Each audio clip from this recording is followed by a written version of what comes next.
তুমি কি ঘুমাই গেছো? হ্যাঁ বলতেছে। আরে বাবা, আরে বাবা, এই যে লাইট দিছে এখন কষ্ট লাগতেছে না? মাতৃত্ব যে কোনো নারীর জীবনের সবচেয়ে পবিত্র ও আবেগঘন অধ্যায়। কিন্তু এই মাতৃত্ব যখন অনুভূতিতে সীমাবদ্ধ না থেকে বাণিজ্যিক পণ্যে পরিণত হয়, তখন তার জন্ম নেয় তীব্র সমালোচনার। সম্প্রতি প্রথমবার মা হওয়া আলোচিত টিকটকার অনামিকা ঐশী ও তার দ্বিতীয় স্বামী রাসেল খানের ক্ষেত্রে এমন ঘটনাই ঘটেছে। সন্তান জন্মের আগের মুহূর্ত থেকে শুরু করে বর্তমান সময় পর্যন্ত প্রতিটি আপডেট ব্যবসায়িক পেজে আপলোড করার জেরে তারা বর্তমানে চরমভাবে নেটিজেনদের তোপের মুখে পড়েছেন।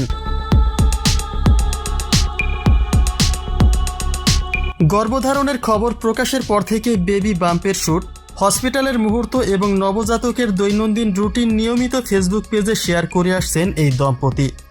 নেটিজেনদের বড় একটি অংশের মতে নবাগত সন্তানকে দিয়েই অনলাইন থেকে আয় করছেন এই ব্লগার জুটি। একটি শিশুর গোপনীয়তা ও মানসিক বিকাশের বিষয়টি এড়িয়ে তাকে কন্টেন্টের খোরাক বানানোয় সাধারণ মানুষ তাদের প্রতি ক্ষুব্ধ।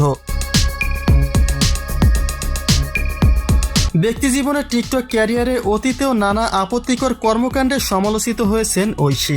প্রথম স্বামীর সঙ্গে বিচ্ছেদের পরে মডেল রাসেল খানকে বিয়ে করে তারা নিয়মিত কাপল ভ্লগ শুরু করেন।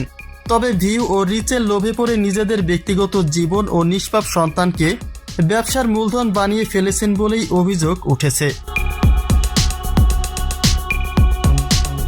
সোশ্যাল মিডিয়ায় সমালোচকদের প্রশ্ন, একটি নবজাতক শিশুর কি নিজস্ব কোনো গোপনীয়তা নেই?